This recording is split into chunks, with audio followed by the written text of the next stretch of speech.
E aí pessoal, tudo bem? Aqui Paulo Brainer, só avisando para vocês antes de começar a nossa aula que a vacinação contra a Covid-19 já está disponível para os adolescentes a partir dos 12 anos. Então não fica de fora dessa, pois é importante que todos estejam vacinados. A vacinação acontece todos os dias, de segunda a sexta, a partir das 8 até as 15 horas. Sábados e domingos, das 8 ao meio-dia, lá na quadra da Escola Pereira Carneiro. Os adolescentes que estão na zona rural devem procurar a unidade de saúde mais próxima e fazer o agendamento da vacina, tá? É importante que vá acompanhado de um responsável maior de 18 anos. Então, galera, tá esperando o quê? Vamos juntos combater esse vírus. Atenção, porque vai começar a aula de Geografia. Olá, turma. Aqui é o professor Bruno Viana. Vamos juntos a mais uma aula de Geografia aqui pelo canal. Espero que todos estejam bem. Agora nossa aula será para os 9º anos e a EJA 4. Peguem seus materiais para alguma anotação. Informem aqui nos comentários seu nome completo, sua turma, sua escola, tá? Vamos agora dar início à nossa aula de número 18 da 4ª unidade. Como de costume, vamos fazer a correção, né, da atividade anterior que vocês receberam aí pela internet. Primeira questão dizia assim, ó: o continente asiático é regionalizado em 6 regiões continentais. Qual região é composta pela Rússia e parte da Mongólia? Então, alternativa certa, a letra C. Nós vimos no mapa que é a Ásia Setentrional, ou seja, a parte norte do continente asiático. Segunda questão. A Ásia Central é uma das regiões menos desenvolvidas da Ásia. Sua economia é baseada em que segmentos? Alternativa certa, a letra A. Está ligada ao setor primário, com a agropecuária ocupando um espaço importante. Mais uma região aí de agricultura e pecuária. Terceira questão. O Oriente Médio recebe esse nome por causa da sua localização geográfica. Qual a principal fonte de riqueza nos países do Oriente Médio? Então, nós vimos lá na questão do mapa do Oriente Médio, as imagens, que é uma região muito rica em petróleo, né? É a fonte de riqueza ali daquela região, sem dúvida, a letra B. Tá? Quarta questão. Na Ásia Meridional, a parte sul, a economia depende basicamente do setor primário, com exceções de alguns países que se destacam no cenário mundial. Qual dos países abaixo não faz parte dessa regionalização? Então só pode ser a alternativa D, né? O Japão. O Japão pertence ao extremo, o sudeste, né, asiático. Então, o extremo oriente. Então, o Japão não faz parte da Ásia Meridional. Então, o extremo oriente, agora sim, ó, é a região mais desenvolvida e rica da Ásia. Nessa região, encontra-se duas grandes potências econômicas do mundo, respectivamente, quais são? Então, com certeza, a alternativa B, né? A China e o Japão.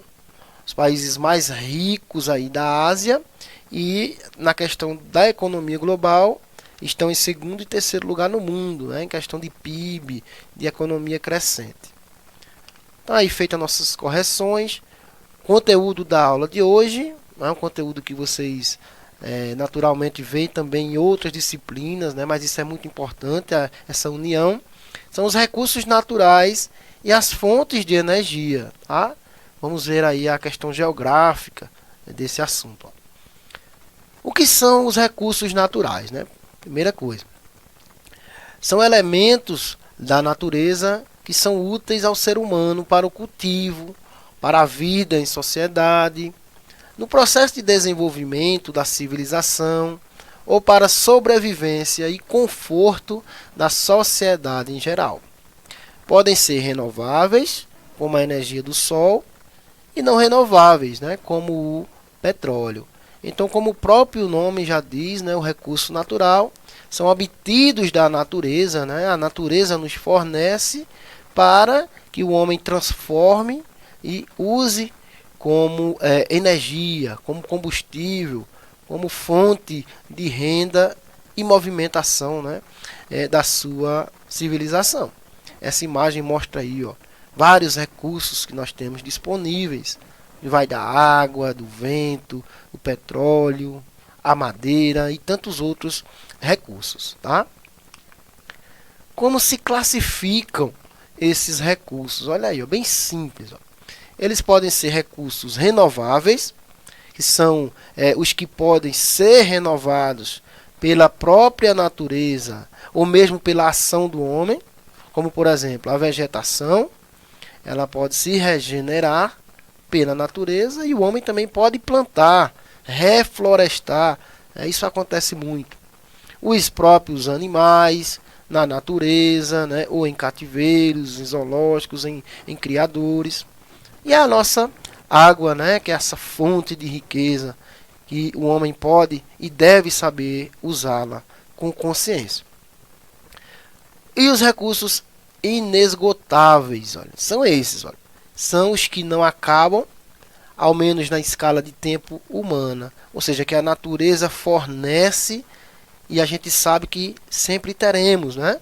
Pelo menos na nossa escala de tempo humana, não se sabe que acabaram, porque são inesgotáveis. O vento, está aí essa fonte de energia abundante a todo momento, e a luz solar, com certeza, nós temos aí todos os dias, né? E os recursos não renováveis são os que não se renovam ou demoram milhares de anos para que isso aconteça. Por exemplo, o minério, né, precisa dessa geologia da Terra, o passar das eras, dos tempos, para fornecer, e essa retirada do homem vai provocando essa decadência, essa retirada, essa falta. O petróleo, que é um combustível fóssil, nós vamos ver que combustível é esse, a importância dele para o mundo, por que ele pode acabar, né? Isso aí são recursos esgotáveis. Através desses recursos, nós vamos ter aí as nossas fontes de energia. O recurso é a base para ser fornecida nas nossas fontes de energia, tá? Então, são recursos naturais ou artificiais utilizados pela sociedade para a produção de algum tipo de energia. A energia, por sua vez, é utilizada para propiciar, por exemplo, o deslocamento de veículos, gerar calor, produzir eletricidade para os mais diversos fins. Então, energia é isso, é o que move o mundo, é o que move as cidades, é o que o homem moderno precisa a todo momento para se estabelecer socialmente, para ganhar dinheiro, produzir economia. Então tem várias fontes, nós vamos ter aí, né, vários tipos de energia. Energia eólica, energia solar, retirada do petróleo, a questão das hidrelétricas, a força da água movendo, né, turbinas para gerar eletricidade. Então, são várias as fontes de energias alternativas que o mundo tem. As fontes de energia causam impactos ambientais? Essa é uma pergunta básica, tá? Então, com certeza, qualquer tipo de fonte de energia, seja de grau elevado ou mínimo, vai gerar algum tipo de impacto, com certeza.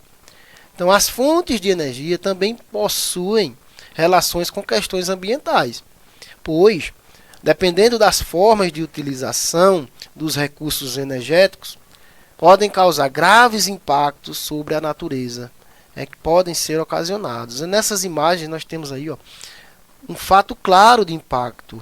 A primeira imagem, veja, uma construção de uma hidrelétrica.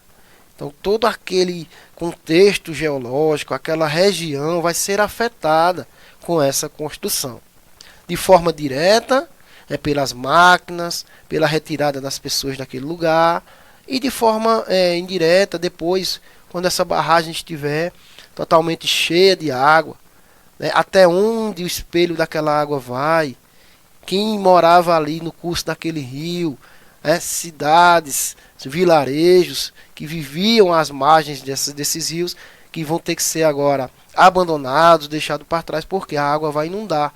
Isso acontece em várias hidrelétricas no Brasil e no mundo. Tá? Isso causa também impactos locais e ambientais. E a questão do derramamento de petróleo, de óleo, né, de combustível no mar. Porque boa parte desses combustíveis são retirados ali, né, do fundo do oceano, e essas plataformas, de vez em quando acontece aí um vazamento, esses navios petroleiros que vão carregar esse combustível também pode causar algum dano de vazamento, e toda aquela área marinha vai ser afetada. A vida animal, os recifes de corais. Então, são aspectos ambientais que ocorrem, né, com frequência em todo o planeta.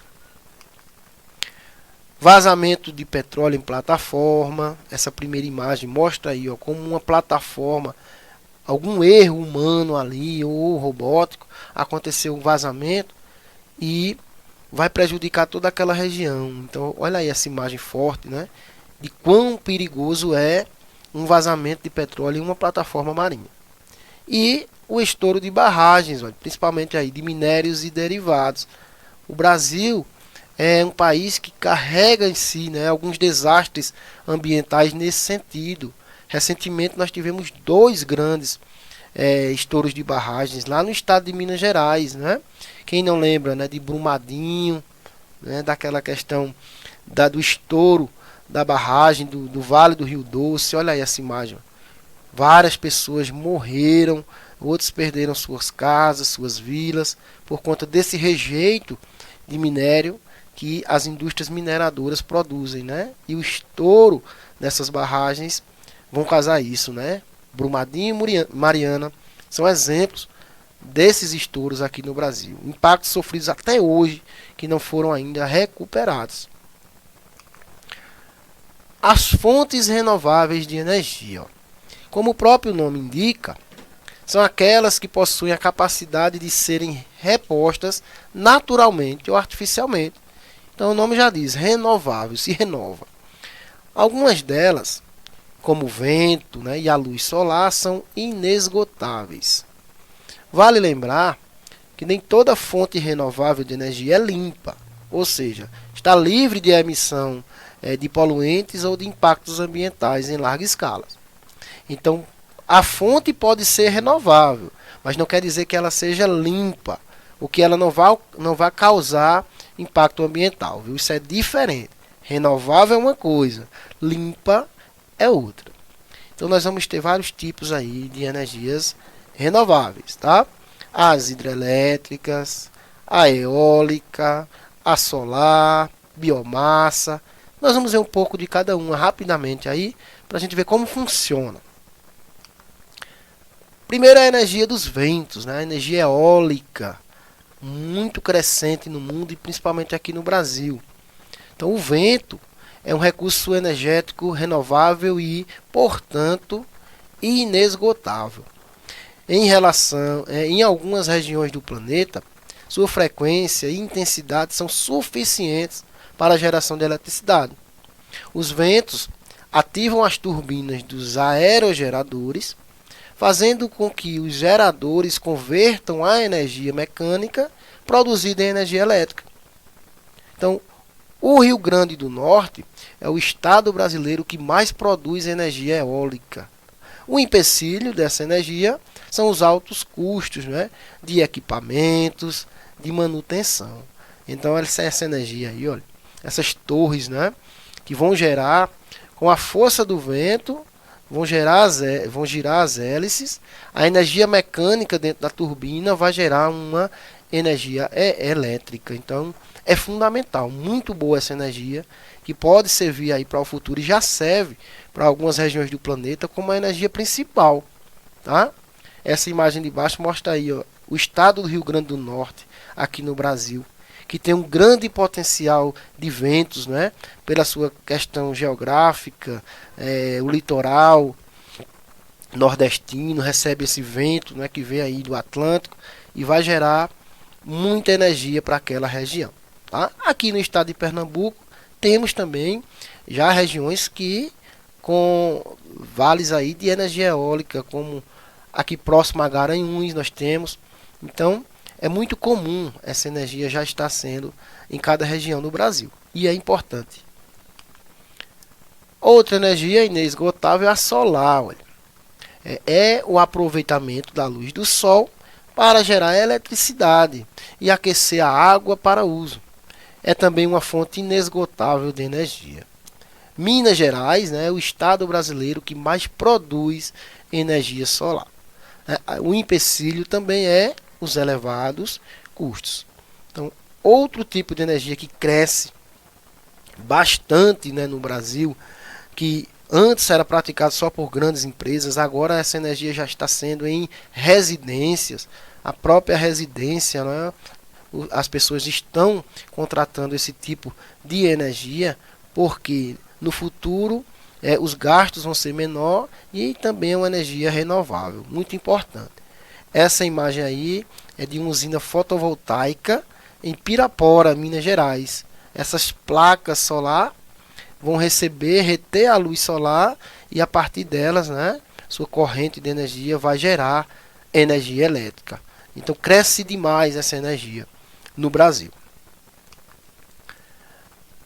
A energia hidrelétrica, essa é muito importante, porque corresponde ao aproveitamento da água dos rios para a movimentação das turbinas de eletricidade. No Brasil, essa é a principal fonte de energia elétrica. Mais de 60% da energia produzida no Brasil é por meio de barragens, colocando o país como um dos mais altos potenciais hidráulicos do planeta. Então, portanto, nós temos um país gigante, continental, né, com as maiores bacias hídricas do planeta. Muitos rios no Brasil são rios de planalto, propícios para a construção dessas hidrelétricas. Então, a maior parte da energia brasileira vem da força da água, das hidrelétricas. Então, esse mapa, né, esse gráfico aí de pizza, ele representa isso. Olha essa parte em azul. 63% da energia brasileira vem das hidrelétricas, tá? E o restante é dividida entre as outras energias alternativas. Então o Brasil sim é um país ainda dependente das hidrelétricas. Um risco é o seguinte: quando passamos por um período de seca prolongado, esses rios tendem a baixar e essa energia acaba por ser desfeita, né, ou passar por problemas técnicos por conta da seca. E está acontecendo agora em 2021, principalmente lá no sudeste do Brasil. E faz com que o país busque outros tipos de energias. E essas outras energias se tornam mais caras, né? O custo é mais elevado. E quem vai pagar com isso somos nós, né? As pessoas, os indivíduos, a sociedade. Então é por isso a importância de não depender só de uma energia, de um tipo de fonte, e sim de vários, né? E buscar as energias renováveis sempre. Por quê? Porque vai baratear mais na frente e vai facilitar para que não tenhamos apagões ou problemas futuros. Olha aí, as gigantes hidrelétricas do Brasil. O Brasil tem várias hidrelétricas, né? Algumas das maiores do mundo. Por exemplo, a usina hidrelétrica de Itaipu Binacional, que fica lá no Paraná. Era a maior hidrelétrica do mundo, né? Disparada, até recentemente, quando perdeu para a hidrelétrica de Três Gargantas, que fica lá na China. Mas é a segunda maior do mundo hoje aí, é a que mais produz energia aqui para o Brasil e da América do Sul, tá? A questão é que ela é binacional. Ela está na divisão do Brasil com o Paraguai, tá? Então ela é binacional, duas nações. E outra gigante que foi construída até recentemente foi a hidrelétrica de Belo Monte, que fica no rio Xingu, lá no estado do Pará, né? Aqui na cidade de Altamira, no Pará. um projeto gigantesco, com vários impactos ambientais, muito criticado. A questão indígena também não queria que esse projeto acontecesse. E existem muitas críticas, porque foi um projeto gigante e o fornecimento de energia não conteve, né, o tamanho desse projeto, o dinheiro que foi investido, é visto como uma obra que não foi muito aprovada, tá certo? Mas está aí, ó. Itaipu, em Foz do Iguaçu, e Belo Monte, no Pará. Outra energia renovável, a biomassa, essa é muito brasileira, muito usada aqui.